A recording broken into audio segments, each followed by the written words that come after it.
શું આપણે ફેસબુક અને ગૂગલને છેતરી શકીએ?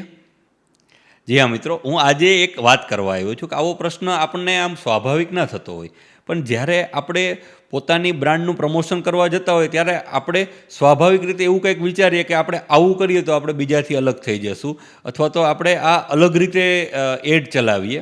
હવે એમાં એક જ શબ્દમાં હું તમને જવાબ આપું કે આપણે એક વસ્તુ સ્વીકારવાની છે કે આપણે ગૂગલ અને ફેસબુક અને ઇન્સ્ટાગ્રામ કે યુટ્યુબ હોય એને છેતરી શકતા નથી.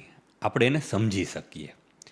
તો હું જે તમને વાત કરવા આવ્યો છું એ છે આપણે એનું અલ્ગોરિધમ, કે ફેસબુકનું અલ્ગોરિધમ કઈ રીતે વર્ક કરે છે, ઇન્સ્ટાગ્રામનું અલ્ગોરિધમ, ગૂગલનું અલ્ગોરિધમ, યુટ્યુબનું અલ્ગોરિધમ. જો આપણે એને પ્રોપર સમજી અને આપણો કન્ટેન્ટ બનાવશું તો એનું અલ્ગોરિધમ છે એ વધારે ને વધારે આપણા કન્ટેન્ટને પ્રમોટ કરશે.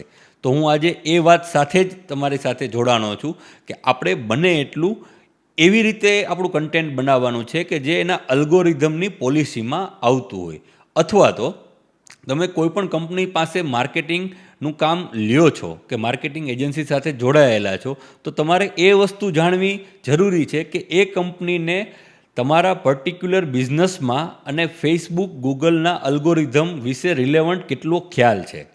સપોઝ કે હું હેલ્થ સેક્ટરની વાત કરું તો એમાં મેજિક રેમેડી એક્ટનો આપણને ખ્યાલ હોવો જોઈએ કે જ્યારે આપણે સોશિયલ મીડિયાની કે ડિજિટલ પ્લેટફોર્મ ઉપર કોઈ પોસ્ટ મૂકતા હોય તો એ રીતના દરેક વસ્તુમાં ફેસબુકની પોલિસી છે.